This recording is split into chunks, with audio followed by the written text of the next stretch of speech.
Hey Waffle Gang, I do hope you're well. My name is Mark and today we're checking out some more Reddit stories. And if you do love a Reddit story, why not consider hitting that like, subscribe, maybe that notification bell too. And let's crack on with today's first story. Much love, guys. Now today's first story comes from a throwaway account from the relationship advice subreddit and says, my 23 female sister, 30 female, is upset I babysit my friend's 23 male and 22 female baby over her nightmare kid. How can I get my family to understand that a kid is a nightmare? Throw away so my family doesn't connect this to my main. I'm a 23-year-old child-free woman. I don't know if this is needed for the story, and my sister is 30 with a 4-year-old son. She's a single mum, ex-husband is not in the picture and has no contact with her or the kid. I'm going to get straight to the point. A kid is a nightmare to be around. It's not his fault, it's my sister's fault. He very clearly has behavioral and mental health disorders, even at his young age. However, my sister was and is very ableist and refuses to accept that her son has problems. The kid screams bloody murder whenever something doesn't slightly go his way, screams and cries when he's overwhelmed, has meltdowns to certain sounds and textures. Like I said, I don't blame the kid for these issues, but my sister refusing to get him treatment or help makes the kid a nightmare to be around. So as a result, I don't babysit the kid when my sister asks. More like demands I do so. This causes a lot of fights between us and our family. I have a friend, 23 male, who's married to a wonderful lady aged 22, and they have a baby boy together who just turned 1. Yes, they got married and had him young, but it's not my place to judge them. This past weekend, they asked me to babysit for them, and I agreed for a few reasons. Their kid is calm, well-behaved, and a general good kid/toddler baby to be around. I love babysitting him, and they asked me nicely and understood that I might say no because I'm child-free. They were polite about their request. The thing about me is that if you ask me to do something politely, even if it's something I wouldn't usually agree to, I'd probably do it because you were nice and polite. So for these reasons, I happily agreed to babysit the boy. My sister also asked me to babysit her son that day so she could have a day to herself. And I refused and I told her I was already babysitting for my friends. She was pissed, to say the least. She said a few comments about how I was an arse and not a good sister, but I thought she dropped it after that. This past weekend, while I was watching the baby, my sister started banging on my door. I looked through the window and saw that she had a kid in a care bag with her. I knew she was trying to drop him off and make me babysit. She was banging on the door, yelling at me and calling me heartless and a baby hater, while I was holding a baby. Ironic, and that I better open up and do my sisterly duties. I put the baby in a different room to keep him from getting scared by the noise and told my sister through the window to leave or I would call the cops. She started cursing for a solid 5 minutes before she finally left him. I had the whole thing on my doorbell camera and sent it to the family group chat. Surprisingly, my whole family is on my sister's side. She keeps arguing with me about how I'd rather babysit a kid not even related to me over my nephew. I reminded her that her kid is a nightmare to be around, but she keeps saying that for family, you help out. My sister has been cold since and keeps sending me text messages to provoke me into arguing with her more. She's also started saying some pretty ableist and nasty things towards my friend's wife. My friend's wife is on the spectrum and has BPD. My sister keeps saying that she should have been sterilized and never should have passed her issues to her kid. By the way, her kid has shown none of the signs that autistic infants usually show, so I don't know what my sister is on. I will admit that I do feel a bit guilty because I never consider babysitting my nephew. But I jumped at the opportunity to babysit my friend's kid. My sister, dad 66, mum 64, and brother 33. Are all calling me an arsehole and saying that I'm just using the CF label to avoid family responsibility. I need advice on how to get my family to see my perspective on this. How can I explain to them that the issue isn't the idea of babysitting, but it's the behavior of the kid? And OP's going to respond to a bunch of comments in a minute, which we're going to cover. But my first initial thoughts is like, 1, you don't have to babysit anyone's kid if you don't want to. And 2, what about all this family that's calling you the arsehole here? Why are they not able to babysit? Someone says to OP, just ignore your sister, maybe even block her. She isn't entitled to you as a babysitter. As for your family, black kettle them. So when are you babysitting sister's kiddo, since family should care for family? Absolutely. OP says, my brother, 33, which I should have mentioned, has a wife and kids, so he can't babysit. My parents are in their early to mid 60s. Also probably should have mentioned, and claim to be too old to do so. Of course they do. I'm the youngest and was a whoops baby my parents had in their 40s by chance. Because of my young age and the fact that I'm not married and don't have kids, they keep saying I'm the perfect person to babysit because I have nothing to do. Not even taking into consideration that I have a job and friends of my own. Someone says to OP, why can't your brother take care of him if he already has experience with his own kids? OP says, in the words of my family, he already has his own family responsibility. You have none. Yes, that's pretty much always their response to when I ask, why can't my brother babysit the kid? My brother also deep down knows the kid is a nightmare, even as much as he tries to ignore it along with my sister and parents. OP says to a different commenter, his kids don't like spending time with her kid because he's had violent meltdowns and hurt them before. The kids avoid that boy like the plague. I don't blame any of the kids in that situation. My sister's son clearly has behavioral or some mental issues that cause him to react violently to overstimulation, which is not his fault. He needs help so he can develop ways of controlling his meltdowns. I don't know if that's the right phrase, and keep his emotions in check.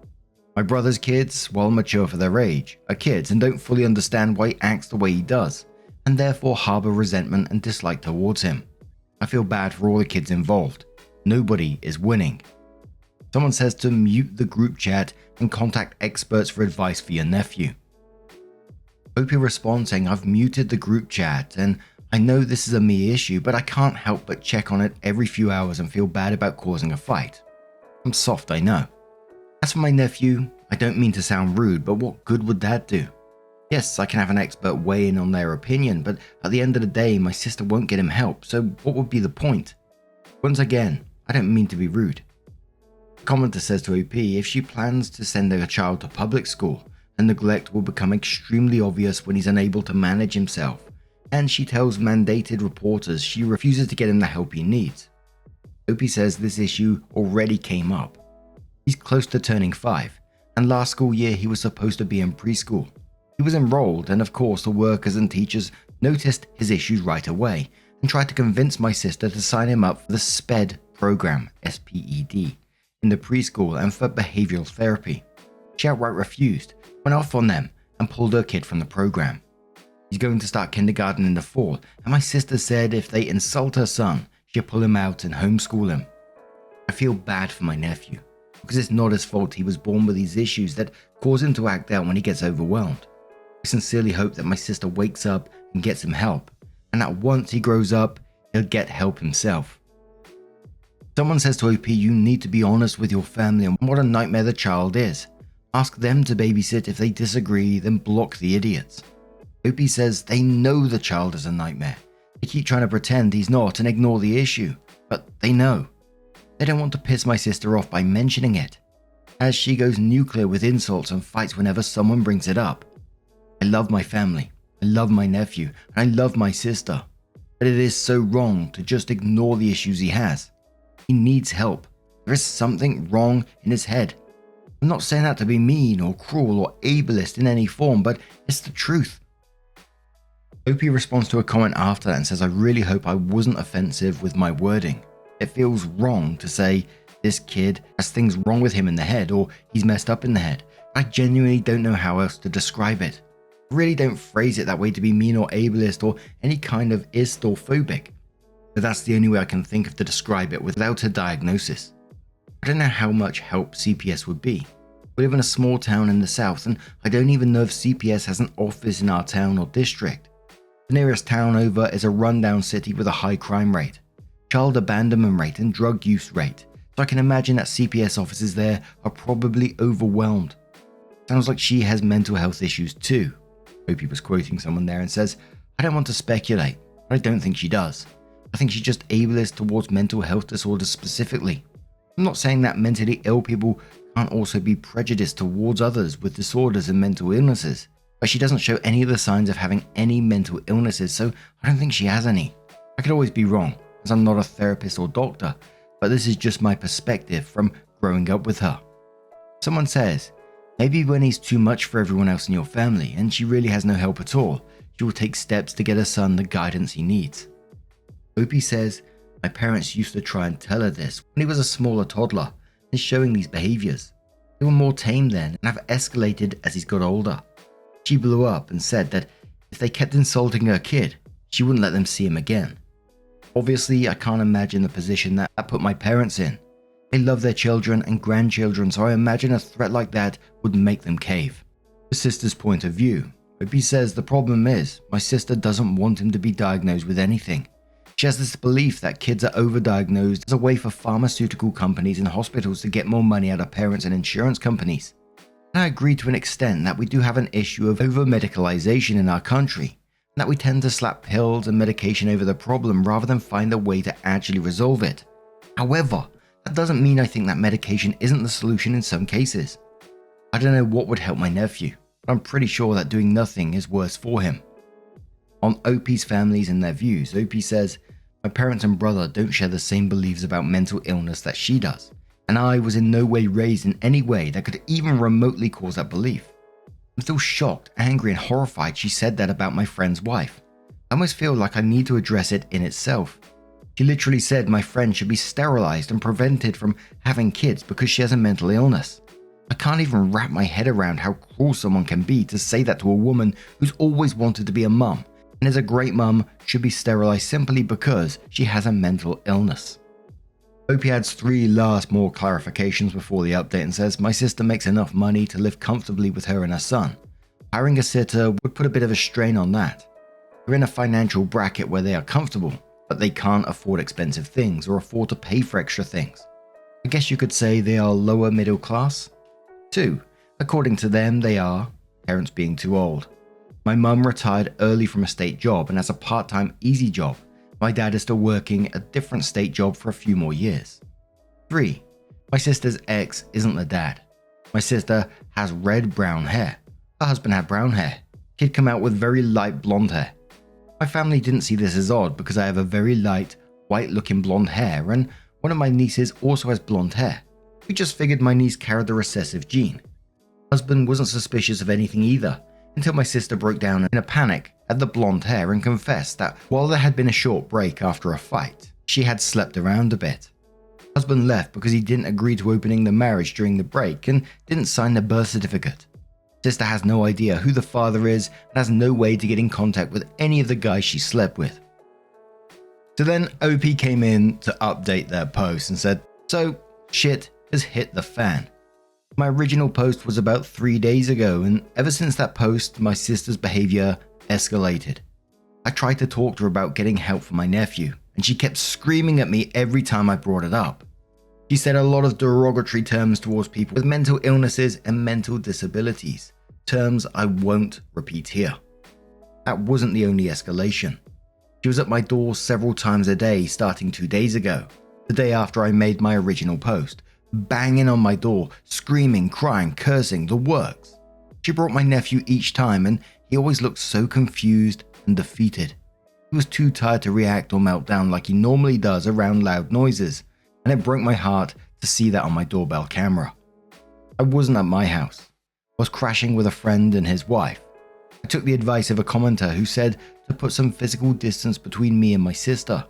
They said I was free to stay as long as I wanted, as long as I helped out with some house chores and childcare while I stayed, which I thought was more than fair.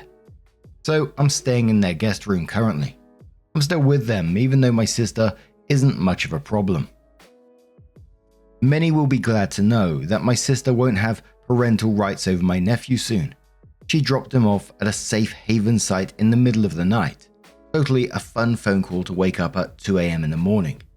And my nephew is currently with my parents. Social services placed him with my parents and he's set to have mandatory therapy. In my state, don't know if it's different in others, if a child is abandoned in any way, safe haven or not, a physical and mental health exam is done. Other than being a little underweight, my nephew was physically healthy. He wasn't being physically abused like a few people were worried. But it was obvious he needed mental health, so he's starting therapy sessions soon, as mandated by a caseworker. We are not looking for my sister. After she dropped her son off, she left. She'd quit her job a few weeks back, sold her car and even her house a few weeks ago, and has been renting a place, so this was planned. In my personal opinion, she planned to abandon her son the day I was babysitting my friend's baby, which is why she had such a nuclear reaction. She did leave a note saying she can't do it anymore. She met someone, and that she doesn't want to be a mum to my nephew anymore. In her note, she said she deserves a normal kid and not a burden like my nephew.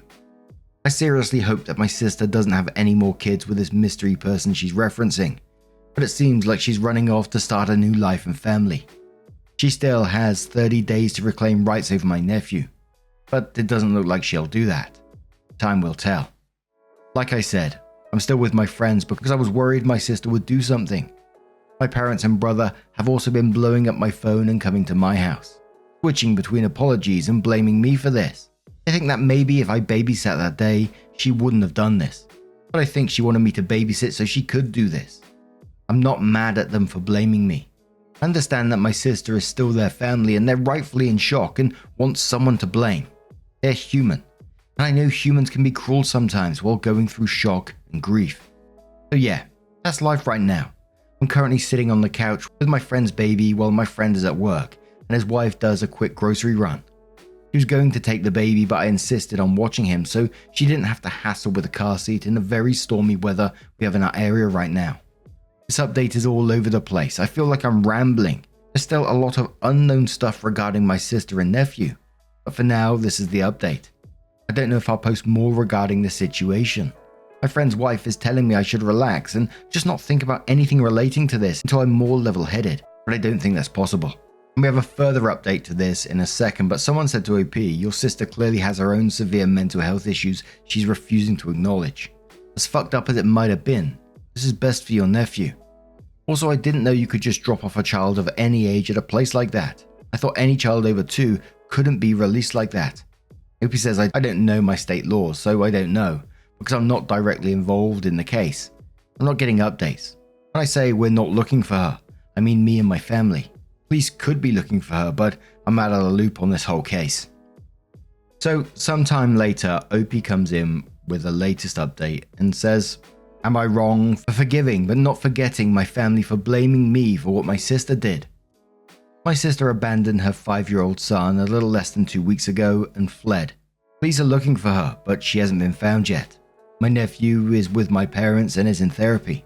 When that first happened, my parents were quick to blame me because I'd refused to babysit the kid in the past and the weekend before my sister ultimately abandoned him. I think had I babysat him that day, she wouldn't have fled. I've been staying with my friends since then and oh my god, it's chill here. They're young parents with a baby and yet it's chill here. Everyone is happy. They talk things out when there are issues. They work together. I've met both parents of my friends and they're nice and polite. Obviously, I don't know what goes on behind closed doors, but I've seen some bickering and they always find a way to resolve it. Growing up, my parents always argued a lot. My siblings were always loud and cruel to each other at times, and there always had to be someone to blame. If you were the person who was blamed, you were insulted and shunned for a while, then they would apologize. You were always expected to forgive and forget. My parents are trying to apologize to me about their blowout at me regarding my sister. I can understand their initial feelings. I'm willing to forgive, but I know my family will also expect me to forget. But I can't forget. I don't think I can forget this whole situation. So I'm wondering if I'd be the arsehole if I chose to forgive them, but refuse to forget this whole thing. Usually in these situations, it's you accept their apology, but you're not going to forgive them. You didn't have some sort of right to be forgiven for anything for the way they treated you. And, a part of me is like, I think they're only reaching out now because they're going to insist on help from you at some point. Maybe that's me thinking too much into this, but it certainly feels that way to me. The way that you've been treated through this whole thing, you've been called an arsehole because of it. You said yourself in this post, this isn't just like a one-off thing. This has been you growing up. This has been your life. When you finally went somewhere where there's a stable family who treats each other like normal people, the relief you found in that moment. You need to ask yourself what you want for your own future here. I know, as always, it's very easy for me to say this kind of thing because I'm sat behind a microphone. I'm reading a very small part of your story. And this has been your life, your family, your normal growing up. But it doesn't have to be that way. These people are choosing to treat you like shit time and time again. So what I'd say to you is keep that physical distance for now. If your friends are willing to have you around for a little bit longer, enjoy that freedom, enjoy that peace, and really think about your future. And what are you getting out of these relationships? And personally, I don't think you should forgive the way that you've been treated. And you're certainly not going to forget it, because you can't just do that. You can't control your mind just to forget something like that, the way that you've been treated. It just doesn't work like that. The whole family just sounds really exhausting to me. And I'm going to say this, whether it happens or not, but it's good to have in the mind just in case, is I just keep in there that they might be just trying to reel you in to take more responsibility than you want right now, trying to pressure you into that. Just my thoughts. But what do you guys make of this situation? Let us know your thoughts down in the comments below. So just a huge thank you from the bottom of my heart for getting involved in today's stories. Your love, your support, your time always means the absolute world to me. So thank you so much. And hopefully I'll see you in the next one. Take care and much love.